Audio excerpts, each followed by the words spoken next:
Hi! Wednesday na ngayon and 5:46 na. So, uwi ako sa bahay ng mama ko. Doon ako makikikain kasi wala pa yung job. Maya pa daw siya uwi ng 7 p.m. Meron siyang OT. So, ito yung gagamitin kong bag. O, diba? Meron na tayong choices kung ano yung gusto nating bag na gamitin. Dati kung ano yung available, yun lang. So, yan. Doon na kami kikain and absent ako sa walking today kasi masakit yung dito ko. Yeah, masakit yung dyan ko. Kasi Monday, Tuesday nag-book ako. Tapos, ewan ko bakit nanakit siya. Nagkilay lang ako ng pencil. Hindi ako nag-gel. Tapos yung eyelashes ko, intact pa din kasi glue-free na siya, no need to put. Pero naglagay pa din ako para mas tumagal siya. Kasi medyo bet ko yung medyo matagal na yung naka-eyelash.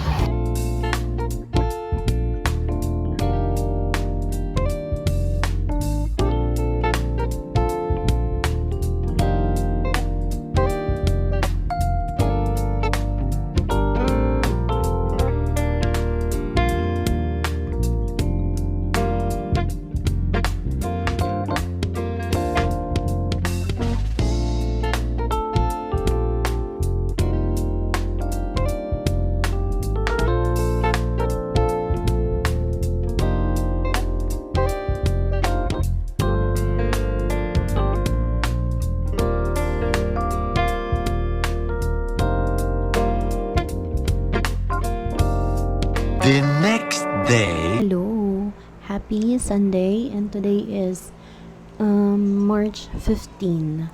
So pupunta kami ngayon ng boyfriend ko sa Quiapo kasi magpapagawa ko ng salamin tsaka magdadasal na din. Kasi itong salamin kong luma, marami na siyang scratches tapos yung edge niya is nagbakbak na siya. So hindi na ako magkukuha ng metal. Siguro plastic na lang or basta iba na siya. Tapos, ito yung OOTD. Wait, bago yung OOTD. Ito yung bag na gagamitin ko. Mumu Select. Malit lang siya pero marami naman siyang pwedeng ilagay. And then, ito naman yung outfit ko. Wait lang. Yung outfit ko, so naka lang ako. Anong tawag dito? Basta yung para siyang sando, ganyan. Tapos naka-strapless akong bra. And then, ripped jeans. Kasi hindi ko alam anong susuotin ko sa baba. Pero ayun. So, ito yung outfit. Tapos nag-watch lang ako ng gold. Tsaka bracelet. And then meron akong anklet sa paa. Ayun. So, pupunta na kami kasi magka-cut off yun ng 4 p.m. So, dapat makahabol kami before cut off. Kung meron man akong matipuhang design. So, ayun lang. Hindi ako sure kung makapag-video ako doon. Pero let's get it on. Charis. Bye!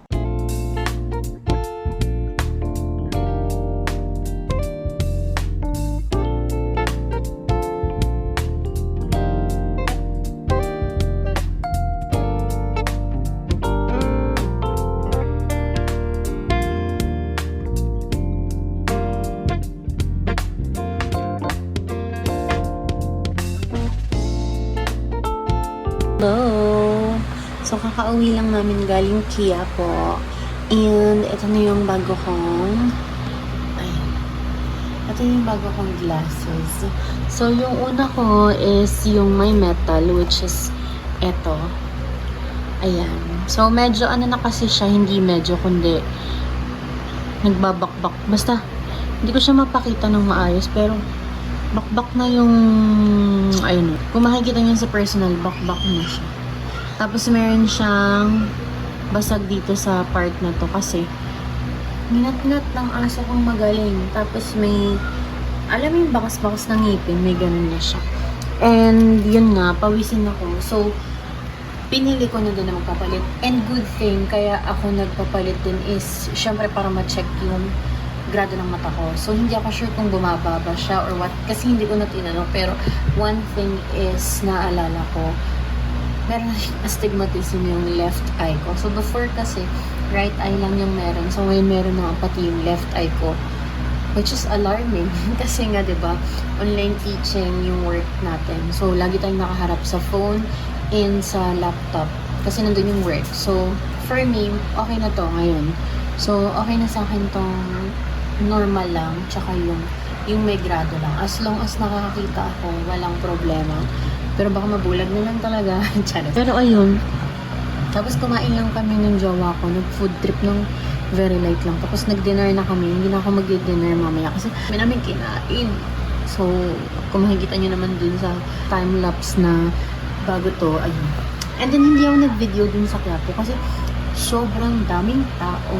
Ang bongga talaga ng mga tao, guys. Like, siguro, Sunday is family day. And then, ito yung bago kong phone case. Diba, napaka-cute. So, ito, panglinis siya ng lens ng camera. So, binigay lang yun sa akin yung friend ko. Ka-office mate ko before. So, maganda yan. Lalaghan mo lang siya tapos nadidikit pa din siya sa phone. Ngayon, itatry ko namang i-adjust yung laptop kasi may nabili akong pang-adjust ng laptop, guys. Kaya lang, ang laki, mali yung pinadala sa akin yung seller.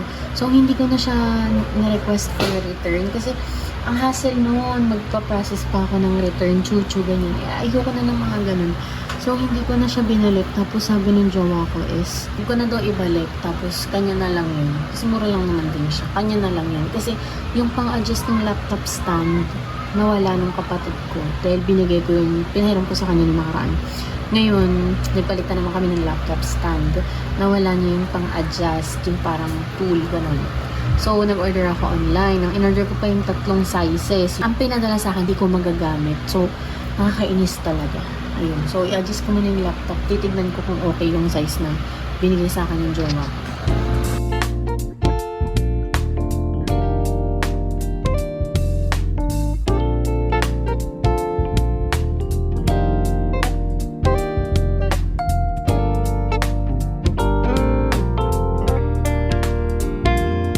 Hi guys! So, 10:05 na ng gabi and kakatapos ko lang mag-edit.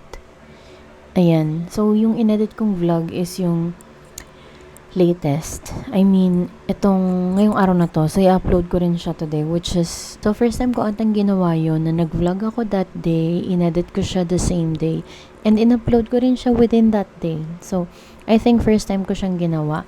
And, ang reason is, di ba meron na akong mga first videos na na-edit ko na siya, but nung itatry ko na siyang i-export or na-try ko na siyang i-export, may mga lost media. So, yun yung sakit ko sa CapCut, yung editor na ginagamit ko. Hindi ko pa siya ganun kagamay. So, kailangan ko pa talaga siyang pag-aralan for me to be able to do it smoothly. So, yun. Hindi ko na pinursu yung gusto kong i-edit muna. Kasi, ang haba ng video, that was 25 minutes ata. Almost 30 minutes siya. So, naglo-lost media siya kasi nga, hindi siya nakasave sa laptop. Kasi, again, hindi ko pa alam kung paano mag-save sa laptop. So, eto, ang overall time niya ay 8 minutes lang. Yan. So, yun na lang muna yung i-upload ko and hindi ko na alam kung i-edit ko pa ba yung nauna or burahin ko na or whatsoever. So, ayun lang. Ayun na lang muna ngayong gawing to. Kasi grabe na yung kabadtripan ko, antok, at panlalamig. Kasi ang lamig, guys. So, thank you so much for watching today's video and samahan nyo ako ulit sa aking susunod na video. See you in my next memories!